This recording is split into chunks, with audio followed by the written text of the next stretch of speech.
ഈ വീഡിയോയിൽ ചർച്ച ചെയ്യുന്നത് പാക്കിംഗ് ഇൻ സോളിഡ്സ് എന്ന ടോപ്പിക്കാണ്. The 3-dimensional modes of packing can be easily understood by dividing the whole process into 3 steps. ഒന്ന് പാക്കിംഗ് ഇൻ 1 dimension, രണ്ടാമത് packing in 2 dimension and packing in 3 dimension. ഇങ്ങനെ 3 വിഭാഗങ്ങളായിട്ടാണ് നമ്മൾ അതിൽ ചർച്ച ചെയ്യുന്നത്. അതിൽ ഒന്നാമതായിട്ട് പാക്കിംഗ് ഇൻ 1 dimension ആണ് നമ്മൾ ചർച്ച ചെയ്യുന്നത്. Close packing of spheres in 1 dimension. In 1 dimension close packing there is just one way of arranging the spheres. ഇവിടെ one way of arranging the spheres ആണ്. ഒരു തരത്തിൽ മാത്രമാണ് സ്ഫിയേഴ്സ് അറേഞ്ച് ചെയ്യുന്നത്, അതായത് ഒരു എക്സ് ഡയറക്ഷനിൽ മാത്രം. അപ്പോൾ അവിടെ സ്ഫിയേഴ്സ് അറേഞ്ച് ചെയ്യുന്നത് ഒന്നിനടുത്ത് തൊട്ടടുത്ത് മറ്റൊരു സ്ഫിയർ എന്നുള്ള നിലക്ക് ഒന്നിനോടടുപ്പിച്ച് ഒറ്റ ഒരു ലൈനിൽ വരുന്ന രൂപത്തിലാണ്. അവിടെ ഒരു സ്ഫിയർ ബ്ലൂ കളറിൽ കൊടുത്തുള്ള സ്ഫിയർ, ആ സ്ഫിയറിനെ 2 ഭാഗത്തായിട്ട് ടച്ച് ചെയ്ത് നിൽക്കുന്നത്, അല്ലെങ്കിൽ ഇതിലെ ഓരോ സ്ഫിയർ എടുത്ത് വെച്ച് നോക്കിക്കഴിഞ്ഞാലും അത് തൊട്ടടുത്ത 2 സ്ഫിയറുമായിട്ട് ടച്ച് ചെയ്ത് നിൽക്കും. അങ്ങനെ എത്ര സ്ഫിയറുമായിട്ടാണ് ഒരു സ്ഫിയർ ടച്ച് ചെയ്ത് നിൽക്കുന്നത് അതിനെയാണ് നമ്മൾ കോർഡിനേഷൻ നമ്പർ എന്ന് പറയുന്നത്. അപ്പോൾ ഇവിടെ ആ ഒരു ബ്ലൂ സ്ഫിയർ കൺസിഡർ ചെയ്ത് കഴിഞ്ഞാൽ അത് 2 പാർട്ടിക്കിളുമായിട്ട് 2 സ്ഫിയറുമായിട്ട് ടച്ച് ചെയ്ത് നിൽക്കുന്നതുകൊണ്ടാണ് അതിന് കോർഡിനേഷൻ നമ്പർ 2 ആവാൻ കാരണം. അടുത്തത് close packing of spheres in 2 dimension. ഇവിടെ എക്സ് ഡയറക്ഷനിലും വൈ ഡയറക്ഷനിലും അറേഞ്ച്മെന്റ് ഉണ്ടാവും. Close packing structures in 2 dimension can be generated by stacking rows of 1-dimensionally close packed spheres one above the other. ഒരു 1-dimensional close പാക്കിങ്ങിൻ്റെ മുകളിൽ അടുത്ത ഒരു 1-dimensional close packing വെച്ചുകൊണ്ടാണ് 2-dimensional close packing ഉണ്ടാവുന്നത്. ഇവിടെ 2 തരത്തിലുള്ള 2-dimensional ക്ലോസ് പാക്കിംഗ് ഉണ്ട്. അതിൽ ഒന്നാമത്തത് സ്ക്വയർ ക്ലോസ് പാക്കിംഗ്, രണ്ടാമത്തത് ഹെക്സഗണൽ ക്ലോസ് പാക്കിംഗ്. എന്താണ് ഹെക്സഗണൽ ക്ലോസ് പാക്കിംഗ്, എന്താണ് സ്ക്വയർ ക്ലോസ് പാക്കിംഗ് എന്ന് നമുക്ക് വിശദമായിട്ട് പരിചയപ്പെടാം. അതിലൊന്നാമത്തേതാണ് സ്ക്വയർ ക്ലോസ് പാക്കിംഗ്. ഇവിടെ ഒരു 1-dimensional അറേഞ്ച്മെന്റ് ഓഫ് സ്ഫിയേഴ്സ് ഉണ്ട്, അല്ലെങ്കിൽ ക്ലോസ് പാക്കിംഗ് ഇൻ 1 dimension കാണിച്ചിട്ടുണ്ട്. ഈ സ്ഫിയറിൽ ഈ ഒരു 1-dimensional അറേഞ്ച്മെന്റിനോട് ചേർന്ന് അല്ലെങ്കിൽ ഇതിന് മുകളിലായി ഇതേപോലെ ഒരു 1-dimensional അറേഞ്ച്മെന്റും കൂടി വരുന്ന, അങ്ങനെ ഒന്നിനു മുകളിൽ ഒന്നായിട്ട് ഒരു സ്ഫിയറിൻ്റെ തൊട്ടു മുകളിൽ അടുത്ത സ്ഫിയർ വരുന്ന തരത്തിൽ ഒന്നിനു മുകളിൽ ഒന്നായിട്ട് അറേഞ്ച് ചെയ്യുന്ന ക്ലോസ് പാക്കിങ്ങിനെയാണ്, അല്ലെങ്കിൽ സ്ഫിയറുകൾ അറേഞ്ച് ചെയ്യുന്ന ക്ലോസ് പാക്കിങ്ങിനെയാണ് സ്ക്വയർ ക്ലോസ് പാക്കിംഗ് എന്ന് പറയുന്നത്. ഇവിടെ നോക്കുക, ഒരു സ്ഫിയറിൻ്റെ മുകളിലാണ് അടുത്ത സ്ഫിയർ വരുന്നത്. അങ്ങനെ ഒരു 1 dimension, അതിൻ്റെ മുകളിൽ അടുത്ത 1 dimension, അതിന് മുകളിൽ അടുത്ത 1 dimension, ഇങ്ങനെ കിട്ടുന്നതിനെയാണ് സ്ക്വയർ ക്ലോസ് പാക്കിംഗ് എന്ന് പറയും. ഇവിടെ നമ്മൾ കോർഡിനേഷൻ നമ്പർ ഒരു യെല്ലോ ബോൾ അല്ലെങ്കിൽ യെല്ലോ സ്ഫിയർ കൺസിഡർ ചെയ്തിട്ടുണ്ട്. അങ്ങനെ ഓരോ സ്ഫിയർ നോക്കുമ്പോൾ ആ ഒരു സ്ഫിയർ ടച്ച് ചെയ്ത് നിൽക്കുന്നത് തൊട്ടടുത്തുള്ള 4 പാർട്ടിക്കിൾസുമായിട്ടാണ് നമ്പർ ചെയ്ത് കാണിച്ചിട്ടുണ്ട്. അതുകൊണ്ട് തന്നെ സ്ക്വയർ ക്ലോസ് പാക്കിങ്ങിൻ്റെ കോർഡിനേഷൻ നമ്പർ 4 ആണ്.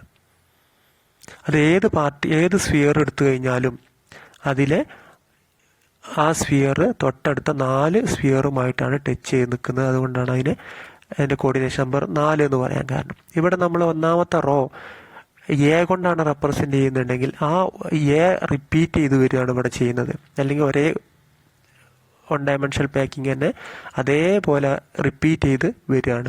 അപ്പോൾ നമുക്ക് ഓരോ ലെയറിനെയും എ എന്നുള്ള ആൽഫബറ്റ് ഉപയോഗിച്ച് റെപ്രസെൻ്റ് ചെയ്യാം. അതുകൊണ്ട് തന്നെ ഈ അറേഞ്ച്മെൻറ്റിനെ പറയുന്ന പേര് എ ടൈപ്പ് ക്ലോസ് പാക്കിംഗ് എന്നാണ്, അല്ലെങ്കിൽ A type square close packing എന്നാണ് പറയുന്നത്. അപ്പോൾ അവിടെ ഈ സ്ക്വയർ ക്ലോസ് പാക്കിംഗ് എന്ന് പറയാനുള്ള കാരണം നമുക്ക് ആ ഒരു പാർട്ടിക്കിൾ ടച്ച് ചെയ്ത് നിൽക്കുന്നത് 4 പാർട്ടിക്കിളുമായിട്ടാണ്. ആ 4 പാർട്ടിക്കിളുടെ സെൻറ്ററുകൾ ജോയിൻ ചെയ്ത് വരച്ച് കഴിഞ്ഞാൽ നമുക്കൊരു സ്ക്വയർ കിട്ടുന്നതുകൊണ്ടാണ് അതിനെ സ്ക്വയർ ക്ലോസ് പാക്കിംഗ് എന്ന് പറയുന്നത്. രണ്ടാമത്താണ് ഹെക്സഗണൽ ക്ലോസ് പാക്കിംഗ്. ഇവിടെയും ഒരു 1-dimensional പാക്കിംഗ് ഉണ്ട്, സ്ഫിയറിൻ്റെ പാക്കിംഗ് ഉണ്ട്. അതിന് മുകളിൽ രണ്ടാമത്തെ 1-dimensional പാക്കിംഗ് വരികയാണ്. പക്ഷെ അവിടെ പ്രത്യേകത ഉള്ളത് 2 സ്ഫിയറിനിടയിലുള്ള ഗ്യാപ്പിലേക്കാണ് അടുത്ത സ്ഫിയർ വരുന്നത്. നേരത്തെ തൊട്ട് മുകളിലാണെങ്കിൽ അപ്പോൾ ആ ഗ്യാപ്പ് ഫില്ല് ചെയ്തുകൊണ്ടാണ് അടുത്ത 1 ഡയമെൻഷണൽ ലെയർ വരുന്നത്. ഇനി അടുത്തത് വരുമ്പോൾ അടുത്ത ലെയർ ഒന്നാമത്തെ ലെയർ എങ്ങനെയാണോ വന്നത് അതേ ഒന്നാമത്തെ ലെയറിൻ്റെ നേരെ അതേപോലെയാണ് മൂന്നാമത്തെ ലെയർ വരിക. ഒന്നാമത്തെ ലെയർ കഴിഞ്ഞ് രണ്ടാമത്തെ ലെയർ വന്നപ്പോൾ ഒന്നാമത്തെ ലെയറിലെ ഫസ്റ്റ് സ്ഫിയറും സെക്കൻഡ് സ്ഫിയറിൻ്റെ ഇടയിലാണ് വരുന്നത്. ഇനി മൂന്നാമത്തെ ലെയർ വരുമ്പോൾ അതിന് നമുക്ക് രണ്ട് ലെയറും തമ്മിൽ വ്യത്യാസമുള്ളതുകൊണ്ട് നമുക്ക് ഒന്നാമത്തെ ലെയറിനെ എ എന്ന് കൊടുക്കാം, രണ്ടാമത്തെ ലെയറിനെ ബി എന്ന് കൊടുക്കാം. ഇനി മൂന്നാമത്തെ ലെയർ വരുന്നത് നോക്കുക, എ എന്നുള്ള ലെയർ റിപ്പീറ്റ് ചെയ്യുകയാണ് അവിടെ ചെയ്യുന്നത്. എ എന്നുള്ള 1 ഡയമെൻഷണൽ ലെയർ റിപ്പീറ്റ് ചെയ്യുകയാണ് ചെയ്യുന്നത്. അപ്പോൾ അതിനെ നമ്മൾ റെപ്രസെൻ്റ് ചെയ്യുക എ എന്നുള്ള ലെറ്റർ ഉപയോഗിച്ച് തന്നെയാണ് നമ്മൾ റെപ്രസെൻ്റ് ചെയ്യുക. ഇനി അടുത്ത ഒരു ലെയറും കൂടി വരികയാണെങ്കിൽ, നാലാമത്തെ ഒരു ലെയർ വരികയാണെങ്കിൽ ഇതേപോലെയാണ് വരിക. നമുക്ക് ഇവിടെ ഒരു ബ്ലൂ സ്ഫിയർ കാണിച്ചിട്ടുണ്ട്. ആ ബ്ലൂ സ്ഫിയർ ടച്ച് ചെയ്ത് നിൽക്കുന്ന 6 സ്ഫിയറുമായിട്ട് ടച്ച് ചെയ്ത് നിൽക്കുകയാണ്. അതുകൊണ്ട് തന്നെ ഹെക്സഗണൽ ക്ലോസ് പാക്കിങ്ങിൻ്റെ കോർഡിനേഷൻ നമ്പർ 6 ആയിരിക്കും. അത് ഏത് പാർട്ടിക്കിൾ എടുത്താലും ഇതേപോലെ തന്നെ ആയിരിക്കും. ഏതൊരു പാർട്ടിക്കിൾ എടുത്തു കഴിഞ്ഞാലും അതിന് 6 പാർട്ടിക്കിൾ ടച്ച് ചെയ്ത് നിൽക്കും. അതുകൊണ്ടാണ് അതിൻ്റെ കോർഡിനേഷൻ നമ്പർ 6 എന്ന് പറയാൻ കാരണം. നോക്കുക, ഇവിടെ നമ്മൾ അടുത്ത ഒരു ലെയർ വരുന്നത് 3 ലെയർ വന്ന് നാലാമത്തെ ലെയർ വരുന്നത് ബി തന്നെ റിപ്പീറ്റ് ചെയ്യണം. അതുകൊണ്ട് ഇതിനെ പറയുന്ന പേര് A B type hexagonal close packing എന്നാണ്, അല്ലെങ്കിൽ A B type close packing എന്നാണ് പറയുക. എ ബി വീണ്ടും ഇങ്ങനെ റിപ്പീറ്റ് ചെയ്തുകൊണ്ടിരിക്കുന്നതുകൊണ്ടാണ് അതിനെ A B type close packing. നേരത്തെ പറഞ്ഞതുപോലെ തന്നെ ഹെക്സഗണൽ ക്ലോസ് പാക്കിംഗ് എന്ന് പറയാൻ കാരണം ആ തൊട്ട് നിൽക്കുന്ന പാർട്ടിക്കിൾസിൻ്റെ സെൻറ്ററുകൾ ജോയിൻ ചെയ്ത് കഴിഞ്ഞാൽ ഹെക്സഗണൽ നമുക്ക് കിട്ടുന്നതുകൊണ്ടാണ് ഇതിനെ ഹെക്സഗണൽ ക്ലോസ് പാക്കിംഗ് എന്ന് പറയുന്നത്. ഓക്കെ, ഇങ്ങനെ 2 തരത്തിലുള്ള ക്ലോസ് പാക്കിംഗ്, സ്ക്വയർ ക്ലോസ് പാക്കിങ്ങും ഹെക്സഗണൽ ക്ലോസ് പാക്കിങ്ങും എടുക്കുന്ന സമയത്ത് അവിടെ അതിനിടയിലുള്ള ഗ്യാപ്പ്, എംപ്റ്റി സ്പേസ്, ഏറ്റവും കൂടുതൽ എംപ്റ്റി സ്പേസ് ഉണ്ടാവുക സ്ക്വയർ ക്ലോസ് പാക്കിങ്ങിലാണ്. ഹെക്സഗണൽ ക്ലോസ് പാക്കിങ്ങിൽ ആ സ്ഫിയറുകൾക്കിടയിലുള്ള സ്പേസ് കുറവായിരിക്കും. More empty space square close പാക്കിങ്ങിലും less empty space hexagonal close പാക്കിങ്ങിലും. അങ്ങനെയുള്ള ആ എംപ്റ്റി സ്പേസിനെ, സ്ഫിയറുകൾക്കിടയിലുള്ള എംപ്റ്റി സ്പേസിനെ പറയുന്ന പേരാണ് വോയിഡ്, VOID, വോയിഡ് എന്നാണ് ഈ സ്ഫിയറുകൾക്കിടയിലുള്ള ഈ ഫ്രീ സ്പേസിനെ റെപ്രസെൻ്റ് ചെയ്യുന്നത്. അതുതന്നെ അത് സ്ക്വയർ ക്ലോസ് പാക്കിങ്ങിൽ വളരെ കൂടുതലാണ് ഹെക്സഗണൽ ക്ലോസ് പാക്കിങ്ങിനെ അപേക്ഷിച്ച്.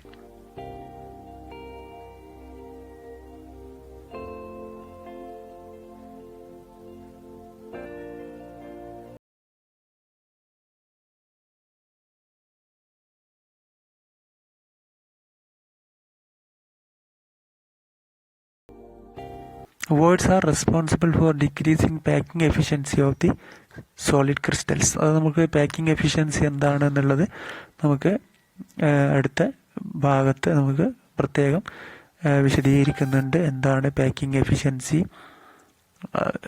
സോളിഡ്സിൻ്റെ പാക്കിംഗ് എഫിഷ്യൻസി എന്താണ്, അത് വോയിഡ്സിൻ്റെ സൈസും പാക്കിംഗ് എഫിഷ്യൻസിയും തമ്മിൽ എങ്ങനെ റിലേറ്റ് ചെയ്ത് നിൽക്കുന്നുള്ളതൊക്കെ നമ്മൾ വേറെ ഡിസ്കസ് ചെയ്യുന്നുണ്ട്.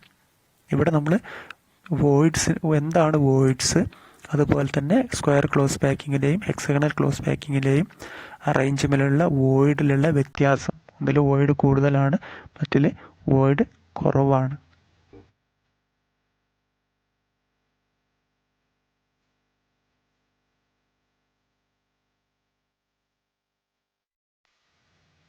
ഇനി നമ്മൾ ഇവിടെ ഡിസ്കസ് ചെയ്യുന്നത് 3 ഡയമെൻഷണൽ ക്ലോസ് പാക്കിങ്ങിനെ കുറിച്ചാണ്. 3 dimensional close packing from 2 dimensional close packing. 3 dimensional close packing, 2 dimensional close packing, 1 dimensional close packing എന്നുണ്ടായതുപോലെ 3 dimensional close packing from 2 dimensional square close packed structure. അപ്പോൾ ആദ്യം ഒരു 2 ഡയമെൻഷണൽ ക്ലോസ് പാക്ക്ഡ് സ്ട്രക്ചർ വരും. ഇതാണ് ഒരു 2 dimensional square close packed structure.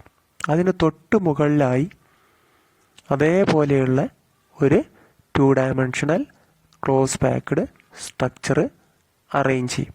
അങ്ങനെ two dimensional square closed packed സ്ട്രക്ചറുകൾ ഒന്നിന് മുകളിൽ ഒന്നായിട്ട് അറേഞ്ച് ചെയ്ത് ഉണ്ടാവുന്ന ഒരു ക്ലോസ് പാക്കിംഗ് സിസ്റ്റമാണ് നമ്മളിവിടെ പരിചയപ്പെടുന്നത്.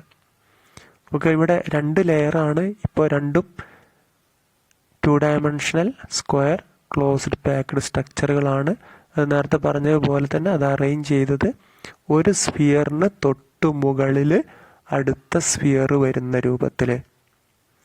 ഗ്യാപ്പുകൾ അതേപോലെ ഒഴിഞ്ഞു കിടക്കുകയാണ്. അപ്പോൾ ഒരു സ്ഫിയറിൻ്റെ തൊട്ടു മുകളിൽ അടുത്ത സ്ഫിയർ വരുന്ന രൂപത്തിൽ. ഇപ്പോൾ അടുത്ത ലെയറുകളൊക്കെ വന്ന് നോക്കൂ. ഒരു സ്ഫിയറിൻ്റെ മുകളിൽ തൊട്ടടുത്ത സ്ഫിയർ വരുന്ന രൂപത്തിൽ 4 ടു ഡയമെൻഷണൽ ക്ലോസ്ഡ് പാക്ക്ഡ് സ്ട്രക്ചറാണ്. അപ്പോൾ അതിൻ്റെ ഒരു പാർട്ടിക്കിൾ അല്ലെങ്കിൽ ഒരു ഭാഗം എടുത്ത് ചെറിയൊരു ഭാഗം എടുത്തു കഴിഞ്ഞാൽ ഇത്തരത്തിലുള്ളൊരു അറേഞ്ച്മെൻ്റാണ് ഉണ്ടാവുക. അതായത് ആ സെൻറ്ററിലെ ഒരു പാർട്ടിക്കിൾ എടുക്കുകയാണെങ്കിൽ ആ പാർട്ടിക്കിൾ 6 പാർട്ടികളുമായിട്ടാണ് ടച്ച് ചെയ്ത് നിൽക്കുന്നുണ്ടാവുക. അതുകൊണ്ട് തന്നെ സ്ക്വയർ ക്ലോസ് പാക്ക്ഡ് സ്ട്രക്ചറുകളിലെ കോർഡിനേഷൻ നമ്പർ 6 ആണ്. പരീക്ഷയ്ക്ക് ചോദിക്കുന്നതാണ്. 3 ഡയമെൻഷണൽ സ്ക്വയർ ക്ലോസ് പാക്ക്ഡ് സ്ട്രക്ചറിലെ കോർഡിനേഷൻ നമ്പർ 6 ആണ്. 4 സൈഡിൽ 4 എണ്ണം, മുകളിൽ 1, താഴെ 1, അങ്ങനെ 6 പാർട്ടിക്കിളുമായിട്ട് കമ്പൈൻ ചെയ്ത് നിൽക്കുന്നതുകൊണ്ടാണ് അതിനെ നമ്മൾ കോർഡിനേഷൻ നമ്പർ 6 എന്ന് പറയാൻ കാരണം. ഇവിടെ നേരത്തെ പറഞ്ഞ പോലെ തന്നെ എല്ലാ ലെയറുകളും ഒരേ ലെയറുകളാണ് റിപ്പീറ്റ് ചെയ്ത് വരുന്നത്. ഒന്നാമത്തെ ലെയർ ആണെങ്കിൽ ആ ലെയർ തന്നെയാണ് റിപ്പീറ്റ് ചെയ്ത് വരുന്നത്. അതുകൊണ്ട് നമുക്ക് ഇതിനെ എ ടൈപ്പ് അറേഞ്ച്മെൻറ്റ് അല്ലെങ്കിൽ A type 3 dimensional close packing എന്ന് പറയാം. ഇതിലെ ഒരു യൂണിറ്റ് സെല്ല് രൂപത്തിൽ എടുത്തു കഴിഞ്ഞാൽ നമുക്ക് കിട്ടുക ഒരു സിമ്പിൾ ക്യൂബിക് യൂണിറ്റ് സെല്ലാണ് കിട്ടുക, അല്ലെങ്കിൽ പ്രിമിറ്റീവ് ക്യൂബിക് യൂണിറ്റ് സെല്ലാണ് കിട്ടുക. അപ്പോൾ അതുകൊണ്ട് നമുക്ക് ഈ ഒരു സിമ്പിൾ ക്യൂബിക് യൂണിറ്റ് സെല്ലിൻ്റെ കോർഡിനേഷൻ നമ്പർ ചോദിക്കുകയാണെങ്കിൽ നമുക്ക് 6 എന്ന് പറയാം. കാരണം ഈ സിമ്പിൾ ക്യൂബിക് യൂണിറ്റ് സെല്ല് എന്തിൻ്റെ ഭാഗമാണ്?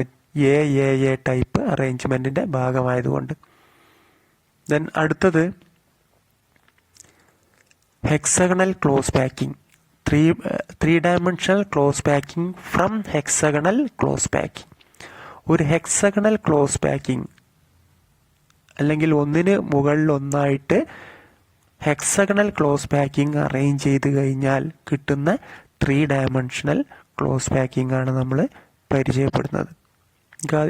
ഇവിടെ ആദ്യം ഒരു 2 ഡയമെൻഷണൽ ഹെക്സഗണൽ ക്ലോസ് പാക്കിംഗ്, അതിന് മുകളിൽ മറ്റൊരു ഹെക്സഗണൽ ക്ലോസ് പാക്കിംഗ്, അങ്ങനെ 4 ഹെക്സഗണൽ ക്ലോസ് പാക്കിങ്ങുകൾ അറേഞ്ച് ചെയ്തിട്ടുണ്ട്. പക്ഷെ അതിൻ്റെ പ്രത്യേകത, ആ ഹെക്സഗണൽ ക്ലോസ് പാക്കിങ്ങുകൾ ഒന്നാമത്തെ ലെയർ കാണിച്ചിട്ടുണ്ട്. ആ ഒന്നാമത്തെ layer placing second layer over the first layer.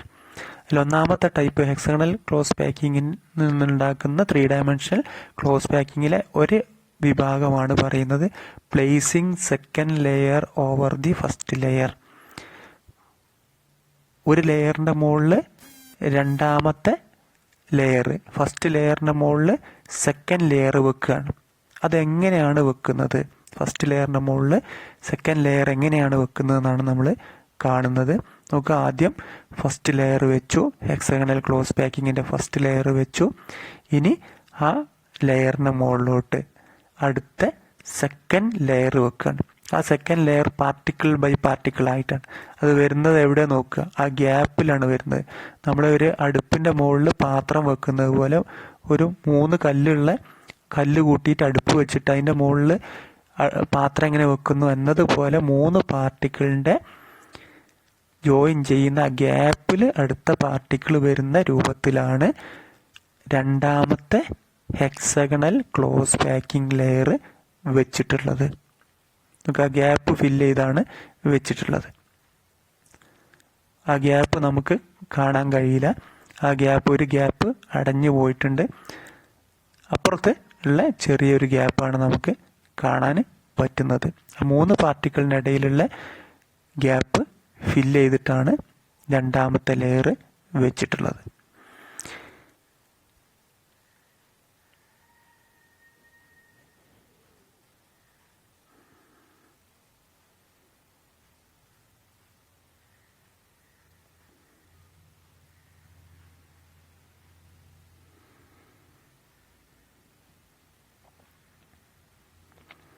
നമുക്ക് അടുത്തത് നമ്മൾ ആ വോയിഡ്സിനെ കുറിച്ച്, ആ ഗ്യാപ്പിനെ കുറിച്ചാണ് ഡിസ്കസ് ചെയ്യുന്നത്. ആ വോയിഡ്സ് തന്നെ രണ്ട് തരത്തിലുള്ള വോയിഡ്സ്. നമ്മൾ വോയിഡ്സ് എന്ന് പറഞ്ഞാൽ empty space between the സ്പിയേഴ്സിൻ്റെ ക്ലോസ്ഡ് പാക്ക്ഡ് സ്ട്രക്ചർ. അതിനെ നമുക്ക് രണ്ടായിട്ട് ക്ലാസിഫൈ ചെയ്യാം. ഒന്ന് ടെട്രാഹെഡ്രോൺ വോയിഡും ടി കൊണ്ട് റെപ്രസെൻ്റ് ചെയ്യും. മറ്റൊന്ന് ഒക്ടാഹെഡ്രോൺ വോയിഡ്സ് ഒ കൊണ്ട് റെപ്രസെൻ്റ് ചെയ്യും. അതിൻ്റെ ആ ഉണ്ടാകുന്ന വോയിഡ്സിൻ്റെ എം ടി സ്പേസിൻ്റെ സ്ഫിയറുകൾക്കിടയിൽ വരുന്ന എം ടി സ്പേസിൻ്റെ ആകൃതിയുടെ അടിസ്ഥാനത്തിലാണ് ടെട്രാഹെഡ്രനും അതേപോലെ ഒക്ടാഹെഡ്രൺ എന്നുള്ള രീതിയിൽ ക്ലാസിഫൈ ചെയ്തിട്ടുള്ളത്. നമുക്ക് എങ്ങനെയാണ് ടെട്രാഹെഡ്രൽ വോയിഡ് ഉണ്ടാവുന്നത് നോക്കാം. നമുക്ക് ഇവിടെ നേരത്തെ പറഞ്ഞ പോലെ 3 പാർട്ടിക്കിൾസ്, ആ 3 പാർട്ടിക്കിളിൻ്റെ മുകളിൽ ആ ഗ്യാപ്പിൽ 4ാമത്തെ പാർട്ടിക്കിൾ വരുമ്പോൾ ആ 4 പാർട്ടിക്കിളിൻ്റെയും ഇടയിൽ വരുന്ന ഫ്രീ സ്പേസ് അല്ലെങ്കിൽ എം ടി സ്പേസ്, ആ എം ടി സ്പേസ് ആ കാണുന്നതാണ് ആ എം ടി സ്പേസ്. ആ എം ടി സ്പേസിനെയാണ് നമ്മൾ ടെട്രാഹെഡ്രൽ വോയിഡ് അല്ലെങ്കിൽ ടി കൊണ്ട് റെപ്രസെൻ്റ് ചെയ്യുന്നത്. 4 സ്ഫിയറുകളും 3 മുകളിൽ ആ ഗ്യാപ്പിൽ ഒന്ന് വെക്കുമ്പോഴാണ് ആ ടെട്രാഹെഡ്രൽ വോയിഡ് ഉണ്ടാകുന്നത്. അതിന് ടെട്രാഹെഡ്രൽ എന്ന് പേര് വരാൻ കാരണം ആ 4 പാർട്ടിക്കിളിൻ്റെ സെൻറ്ററുകളും കൂടി ജോയിൻ ചെയ്ത് കഴിഞ്ഞാൽ നമുക്കൊരു ടെട്രാഹെഡ്രൻ ഷേപ്പാണ് ഫോം ചെയ്യുന്നത്. അതുകൊണ്ടാണ് അതിനെ ടെട്രാഹെഡ്രൽ വോയിഡ് എന്ന് പറയാനുള്ള കാരണം. നമുക്ക് അവിടെ ആ 4 പാർട്ടിക്കിളുടെ സ്ഫിയറുകളുടെ സെൻറ്ററുകളും കൂടി ജോയിൻ ചെയ്യുമ്പോൾ കിട്ടുന്ന ഒരു ആകൃതി അങ്ങനെയാണ്. അതുകൊണ്ടാണ് അതിനെ ടെട്രാഹെഡ്രൽ വോയിഡ് എന്ന് പറയാൻ കാരണം. രണ്ടാമത്തതാണ് ഒക്ടാഹെഡ്രൽ വോയിഡ്. ഒക്ടാഹെഡ്രൽ വോയിഡ് ഉണ്ടാവുന്നത്, അതിനെ ഓ കൊണ്ടാണ് റെപ്രസെൻ്റ് ചെയ്യുന്നത്. ഒക്ടാഹെഡ്രൽ വോയിഡ് ഉണ്ടാകുന്ന 3 പാർട്ടിക്കിൾ വെച്ചു അതിൻ്റെ നേരെ ഓപ്പോസിറ്റ് 3 പാർട്ടിക്കിൾ വെക്കുകയാണ്. നമുക്ക് ആ വീഡിയോയിൽ പിക്ചറിൽ കണ്ടാൽ മനസ്സിലാവും. 3 വെച്ചു നേരെ തിരിച്ച് ആ 2 ഗ്യാപ്പിൽ ഒന്നും ഒരു പാർട്ടിക്കിളിൻ്റെ മുകളിൽ മറ്റ് 2 പാർട്ടിക്കിളും ഗ്യാപ്പ് ഫില്ല് ചെയ്ത് വരുന്ന രീതിയിൽ ഉള്ളതിനെയാണ് ഒക്ടാഹെഡ്രൽ വോയിഡ് എന്ന് പറയുന്നത്. ഇതിനെ ഒക്ടാഹെഡ്രൽ വോയിഡ് എന്ന് പറയാൻ കാരണം ഈ 6 പാർട്ടിക്കിൾസിൻ്റെ അല്ലെങ്കിൽ 6 സ്ഫിയേഴ്സിൻ്റെ സെൻറ്ററും കൂടി ജോയിൻ ചെയ്ത് കഴിഞ്ഞാൽ നമുക്കൊരു ഒക്ടാഹെഡ്രൺ കിട്ടും. 6 പാർട്ടിക്കിളിൻ്റെ സെൻറ്ററുകളും ജോയിൻ ചെയ്ത് കഴിഞ്ഞാൽ നമുക്ക് ഒക്ടാഹെഡ്രൺ കിട്ടും. അതുകൊണ്ടാണ് അതിനെ ഒക്ടാഹെഡ്രൽ വോയിഡ് അല്ലെങ്കിൽ ഒ എന്ന് റെപ്രസെൻ്റ് ചെയ്യാനുള്ള കാരണം. നമുക്ക് അവിടെ 6 പാർട്ടിക്കിളുടെ സെൻറ്ററുകളും കൂടി ജോയിൻ ചെയ്യുമ്പോൾ നമുക്ക് ഈ രൂപത്തിലുള്ള ഒരു ഷേപ്പാണ് കിട്ടുക. ഇതിനെ ഒക്ടാഹെഡ്രൺ എന്നാണ് പറയുക. അതുകൊണ്ടാണ് ഇതിനെ ഒക്ടാഹെഡ്രൽ വോയിഡ് അല്ലെങ്കിൽ ഓ കൊണ്ട് റെപ്രസെൻ്റ് ചെയ്തത്.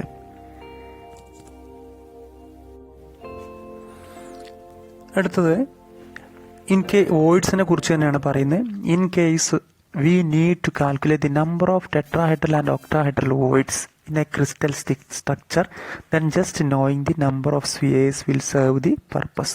നമുക്കൊരു ക്രിസ്റ്റലിലെ നമ്പർ ഓഫ് സ്ഫിയേഴ്സ് അറിഞ്ഞു കഴിഞ്ഞാൽ അതിൽ എത്ര ടെട്രാഹെഡ്രൽ വോയിഡ് ഉണ്ട്, എത്ര ഒക്ടാഹെഡ്രൽ വോയിഡ് ഉണ്ട് എന്ന് നമുക്ക് കാൽക്കുലേറ്റ് ചെയ്യാൻ പറ്റും. ഈ നമ്പർ ഓഫ് ടെട്രാഹെഡ്രൽ വോയിഡ്സും നമ്പർ ഓഫ് ഒക്ടാഹെഡ്രൽ വോയിഡ്സും നമ്പർ ഓഫ് സ്ഫിയേഴ്സുമായിട്ട് റിലേറ്റഡ് ആണ്. നമ്മൾ എൻ എന്നുള്ള ലെറ്റർ കൊണ്ട് ഒരു ക്രിസ്റ്റലിലെ സ്ഫിയറുകളുടെ എണ്ണത്തെ റെപ്രസെൻ്റ് ചെയ്യുകയാണെങ്കിൽ അതിലുള്ള ഒക്ടാഹെഡ്രൽ വോയിഡ്സിൻ്റെ എണ്ണം that will be equal to n എന്ന് പറഞ്ഞാൽ 10 സ്ഫിയറുള്ള ഒരു ക്രിസ്റ്റലാണെങ്കിൽ അതിൽ 10 ഒക്ടാഹെഡ്രൽ വോയിഡ്സ് ഉണ്ടാവും.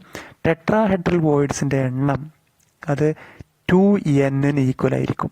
അതായത് എത്ര സ്ഫിയേഴ്സ് ഉണ്ടോ അതിൻ്റെ ഇരട്ടി എണ്ണം ടെട്രാഹെഡ്രൽ വോയിഡ്സ് ആ ക്രിസ്റ്റലിൽ എക്സിസ്റ്റ് ചെയ്യുന്നുണ്ടാവും. നമ്പർ ഓഫ് ഒക്ടാഹെഡ്രൽ വോയിഡ്സും നമ്പർ ഓഫ് ടെട്രാഹെഡ്രൽ വോയിഡ്സിൻ്റെയും എണ്ണത്തിൻ്റെ അടിസ്ഥാനത്തിലുള്ള ഒരു ക്വസ്റ്റ്യനാണ്. A compound is formed by 2 elements X and Y. X എന്നുള്ള ഒരു എലമെൻറ്റും വൈ എന്നുള്ള എലമെൻറ്റും കൂടി കൂടിച്ചേർന്ന ഒരു കോമ്പൗണ്ട് ഉണ്ടാവുകയാണ്.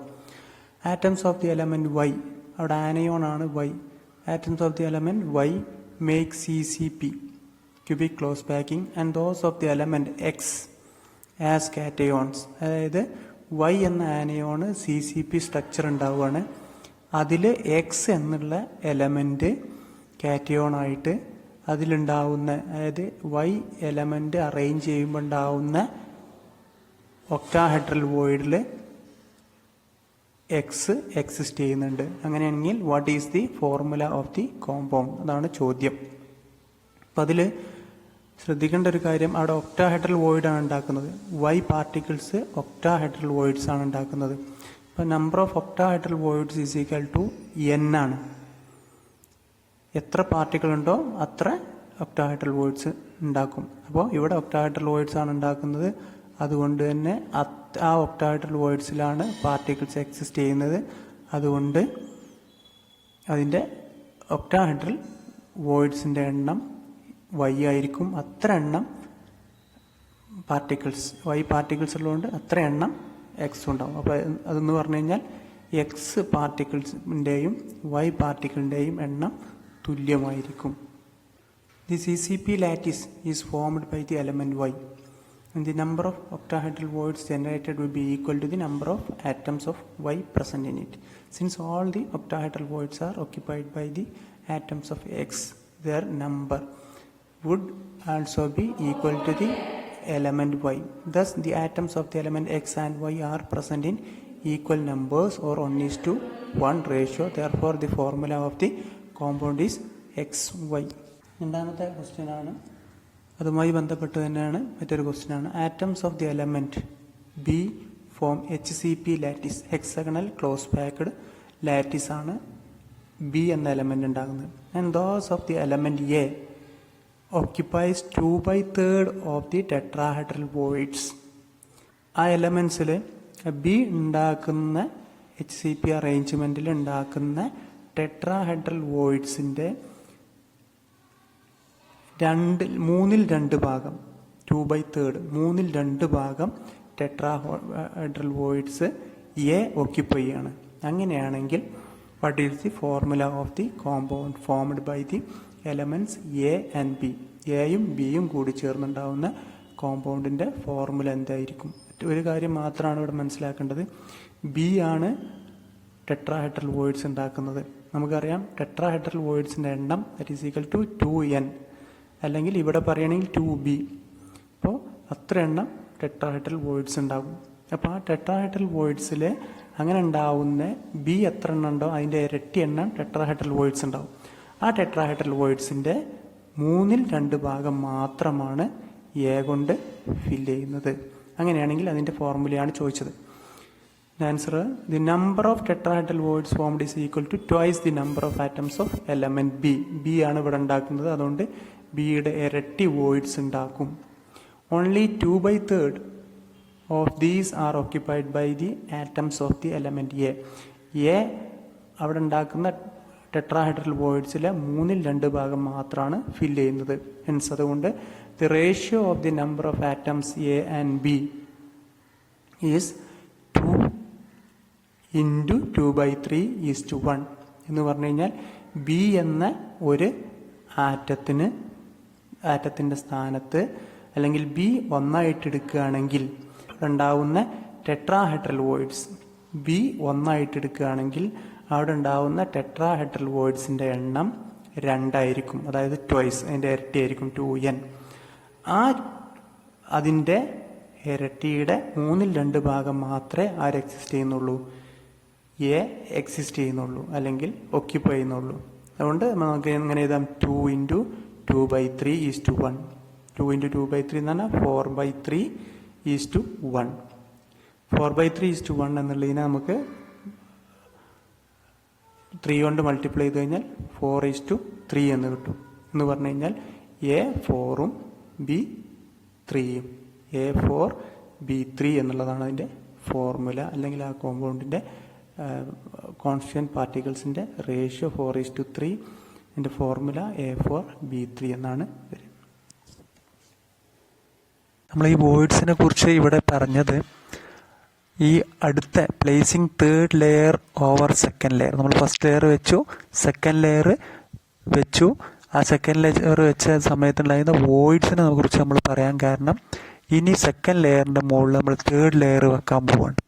ആ തേർഡ് ലെയർ വെക്കുമ്പോൾ അതിന് നമുക്ക് രണ്ടായിട്ട് ക്ലാസിഫൈ ചെയ്യാം, അല്ലെങ്കിൽ രണ്ട് തരത്തിൽ നമുക്ക് സെക്കൻഡ് ലെയറിൻ്റെ മുകളിൽ തേർഡ് ലെയർ വെക്കാൻ പറ്റും. അതിലൊന്നാമത്തതാണ് ബൈ കവറിങ് ടെട്രാഹെഡ്രൽ വോയിഡ്സ്. രണ്ട് ലെയറുകൾ ഫോം ചെയ്ത സമയത്തുണ്ടായ ടെട്രാഹെഡ്രൽ വോയിഡിനെ കവർ ചെയ്തുകൊണ്ടുള്ള തേർഡ് ലെയർ വെക്കുന്നു. രണ്ടാമത്തെ ടൈപ്പാണ് കവറിങ് ഒക്ടാഹെഡ്രൽ വോയിഡ്സ്.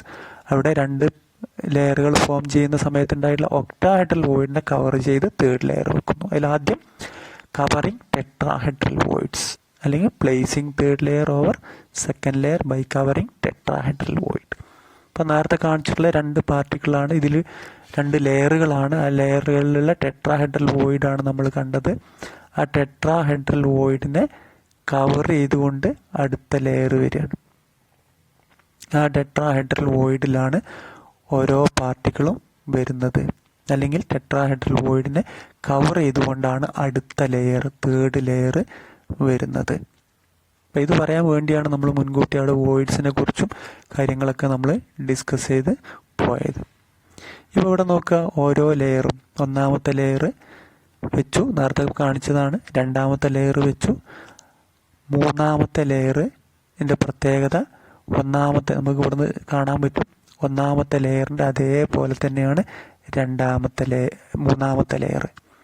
ഒന്നാമത്തെയും രണ്ടാമത്തെയും വ്യത്യാസമുണ്ട്, എന്നാൽ ഒന്നാമത്തെയും മൂന്നാമത്തെയും ലെയറുകൾ ഒരേപോലെ തന്നെയാണ്. അതുകൊണ്ട് നമുക്ക് ഒന്നാമത്തെ ലെയറിന് എ എന്നും രണ്ടാമത്തെ ലെയറിന് ബി എന്നും കൊടുക്കുകയാണെങ്കിൽ മൂന്നാമത്തെ ലെയറിന് വീണ്ടും എ എന്ന് നമുക്ക് റെപ്രസെൻ്റ് ചെയ്യാൻ പറ്റും. അതുകൊണ്ട് തന്നെ ഈ അറേഞ്ച്മെൻറ്റ്, അല്ലെങ്കിൽ ഈ ഒരു തരത്തിലുള്ള അറേഞ്ച്മെൻറ്റ് ഫോം ചെയ്യുന്നത് ഒരു ലെയറും അതിൽ നിന്ന് വ്യത്യസ്തമായിട്ടുള്ള മറ്റൊരു ലെയറും വെച്ച് ഫോം ചെയ്യുന്നതുകൊണ്ട് ഇതിനെ എ ബി പാറ്റേൺ എന്നാണ് പറയുക. എക്ക് മുകളിൽ ബി വെച്ചു, പിന്നെ എ വെച്ചു, പിന്നെയും ബി വെച്ചു, അങ്ങനെ ഉണ്ടാക്കുന്ന അറേഞ്ച്മെൻ്റ് ആയതുകൊണ്ടാണ് അതിനെ എ ബി പാറ്റേൺ എന്ന് പറയുന്നത്. ഇതിനെ മറ്റൊരു തരത്തിലും അറിയപ്പെടും HCP, hexagonal close packed structure. A B pattern hexagonal close packed structure എന്ന് അറിയപ്പെടും. നോക്കുക, ഇതിലെ ഒരു ഭാഗം എടുക്കുകയാണ്, ഒരു പാർട്ടിക്കിളും അതിന് ചുറ്റുമുള്ള മറ്റ് സ്ഫിയേഴ്സും, ഒരു സ്ഫിയറും അതിന് ചുറ്റുമുള്ള സ്ഫിയേഴ്സും എടുക്കുകയാണെങ്കിൽ ഇവിടെ ഒരു സ്ഫിയറിനെ തൊട്ട് 12 സ്ഫിയറുകളുണ്ട്. നോക്കുക, ഒന്നാമത്തെ അല്ലെങ്കിൽ ആ സെൻറ്ററിലുള്ള സ്ഫിയറിനെ ചുറ്റി 6 സ്ഫിയർ, മുകളിൽ 3 എണ്ണം, താഴെ 3 എണ്ണം. അപ്പോൾ 3 + 6 + 3 12 ആണ് അവിടെ ആ പാർട്ടിക്കിളിൻ്റെ കോർഡിനേഷൻ നമ്പർ. അല്ലെങ്കിൽ അതിൽ ഓരോ സ്ഫിയറും 12 സ്ഫിയറുമായിട്ട് അറ്റാച്ച് ചെയ്ത് നിൽക്കുന്നുണ്ടാവും. എ ബി ടൈപ്പാണ്. ഈ എ ബി ടൈപ്പിൻ്റെ യൂണിറ്റ് സെല്ല് നോക്കൂ, ബോഡി സെൻറ്റേർഡ് യൂണിറ്റ് സെല്ലാണ്. അവിടെ നമുക്ക് അതിൻ്റെ സ്മോളസ്റ്റ് യൂണിറ്റ് ആയിട്ട് കിട്ടുക എ ബി ടൈപ്പിൻ്റെ ബോഡി സെൻറ്റേർഡ് ക്യൂബിക് യൂണിറ്റ് സെല്ലാണ്. നമുക്ക് അടുത്തതാണ് രണ്ടാമത്തെ ക്ലാസിഫിക്കേഷനാണ് തേർഡ് ലെയർ സെക്കൻഡ് ലെയറിൽ വെക്കുന്നതിൻ്റെ by covering octahedral void. Octahedral voids ആണ് കാണിച്ചിട്ടുള്ളത്. ആ ഒക്ടാഹെഡ്രൽ വോയിഡ്സിനെ കവർ ചെയ്തിട്ടാണ് അടുത്ത് വെക്കുന്നത്. നേരത്തെ വെച്ചിൽ നിന്ന് വ്യത്യസ്തമാണ്. നേരത്തെ ടെട്രാഹെഡ്രൽ വോയിഡാണ് കവർ ചെയ്തതെന്നുണ്ടെങ്കിൽ ഇവിടെ കവർ ചെയ്യുന്നത് ഒക്ടാഹെഡ്രൽ വോയിഡാണ്. അപ്പം അങ്ങനെ ആ ഒക്ടാഹെഡ്രൽ വോയിഡുകൾ, അല്ലെങ്കിൽ ഫസ്റ്റ് ലെയറും സെക്കൻഡ് ലെയറും പ്ലേസ് ചെയ്തപ്പോൾ ഉണ്ടായിട്ടുള്ള ഒക്ടാഹെഡ്രൽ വോയിഡിലാണ് അടുത്ത ലെയർ വെക്കുന്നത്. ഒക്കെ അവിടെ താഴെ ഒന്നാമത്തെ ലെയർ കാണുന്നുണ്ട്, രണ്ടാമത്തെ ലെയർ കാണുന്നുണ്ട്, മൂന്നാമത്തെ ലെയർ കാണുന്നുണ്ട്. ഒന്നാമത്തെയും രണ്ടാമത്തെയും ലെയറുകളൊക്കെ വ്യത്യസ്ത അറേഞ്ച്മെൻ്റാണ്, ഒന്ന് അതേപോലെ റിപ്പീറ്റ് ചെയ്യുന്നതല്ല. അതുകൊണ്ട് നമുക്ക് ഒന്നാമത്തെ ലെയറിന് എ എന്ന് കൊടുക്കുകയാണെങ്കിൽ നമുക്ക് രണ്ടാമത്തെ ലെയറിന് ബി എന്ന് കൊടുക്കാം. മൂന്നാമത്തെ ലെയർ എയിൽ നിന്നും ബിയിൽ നിന്നും വ്യത്യാസമായതുകൊണ്ട് മൂന്നാമത്തെ ലെയറിന് നമുക്ക് സി എന്ന് കൊടുക്കാം. അപ്പോൾ നേരത്തെ പറഞ്ഞതുപോലെ ഈ പാറ്റേണിന് നമുക്ക് എന്ത് പറയാം, ABC പാറ്റേൺ എന്ന് പറയാം. കാരണം പിന്നെ നാലാമത്തെ ലെയർ വരുമ്പോൾ അത് എ തന്നെ റിപ്പീറ്റ് ചെയ്ത് വരികയാണ്. അപ്പോൾ നമുക്ക് ഈ പാറ്റേണിന് ABC ഹെക്സഗണൽ ക്ലോസ് പാക്കിംഗ് അല്ലെങ്കിൽ HCP, ABC പാറ്റേൺ HCP അല്ലെങ്കിൽ ABC pattern hexagonal close packing എന്ന് നമുക്ക് ഈ ഒരു പാറ്റേണിനെ നമുക്ക്, അല്ലെങ്കിൽ ഈ ഒരു 3 ഡയമെൻഷണൽ അറേഞ്ച്മെൻറ്റിനെ, placing third layer over second layer എന്നുള്ളതിനെ നമുക്ക് എ ബി സി പാറ്റേൺ അല്ലെങ്കിൽ ABC പാറ്റേൺ എന്ന് ഇതിനെ ABC പാറ്റേൺ എന്നുള്ള രൂപത്തിൽ നമുക്ക് പറയാൻ പറ്റും.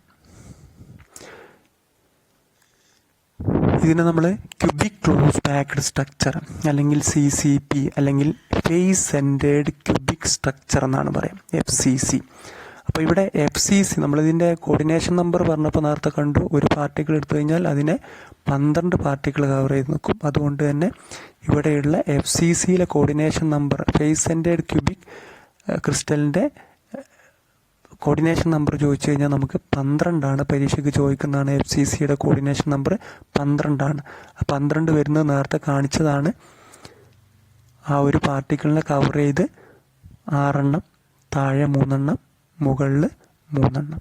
അങ്ങനെ 12 പാർട്ടിക്കിൾസ് ആ ഒരു പാർട്ടിക്കിളിനെ ടച്ച് ചെയ്ത് നിൽക്കുന്നതുകൊണ്ട് FCC അല്ലെങ്കിൽ ഫേസ് സെൻറ്റേർഡ് ക്യൂബിക് ക്രിസ്റ്റലിൻ്റെ കോർഡിനേഷൻ നമ്പർ 12 ആണ്. ഈ ഹെക്സഗണൽ ക്ലോസ് പാക്കിങ്ങിൽ മറ്റൊരു ലെയർ നമ്മൾ ഒന്ന് A കൊടുത്തെങ്കിൽ ABC, അപ്പോൾ അത് റിപ്പീറ്റ് ചെയ്ത് വരണം, ABC ടൈപ്പ്. അപ്പോൾ ABC ടൈപ്പിൻ്റെ യൂണിറ്റ്സ് അല്ലേ ഏതാ വരിക? ഏറ്റവും ചെറിയ പാർട്ട് ഏതാ നോക്കൂ, കട്ട് ചെയ്ത് കളഞ്ഞു കഴിഞ്ഞാൽ ABC ടൈപ്പിൻ്റെ ഫേസ് സെൻറ്റേർഡ് ക്യൂബിക് യൂണിറ്റ്സ് എല്ലാം. പ്രീവിയസ് എക്സാമിൻ്റെ കുറച്ച് ചോദ്യങ്ങളാണ് ഇവിടെ. 4 ചോദ്യങ്ങളാണ്. വളരെ കുറച്ച് ചോദ്യങ്ങൾ മാത്രമേ ഈ ഭാഗത്തുനിന്ന് ചോദിച്ച് കാണുന്നുള്ളൂ. അപ്പോൾ 4 ക്വസ്റ്റ്യൻസാണ് ഉള്ളത്. ഒന്ന് പോസ് ചെയ്ത് എഴുതിയെടുക്കുക, ആൻസർ ചെയ്ത് നോക്കുക. പ്രയാസങ്ങളൊന്നുമില്ല. നമ്മൾ ഡയറക്റ്റ് ആയിട്ടുള്ള ക്വസ്റ്റ്യൻസും പിന്നെ രണ്ടാമത്തെ ക്വസ്റ്റ്യൻ അത് ആ ടൈപ്പ് ഒന്ന് നമ്മൾ സോൾവ് ചെയ്ത ക്വസ്റ്റ്യനാണ്.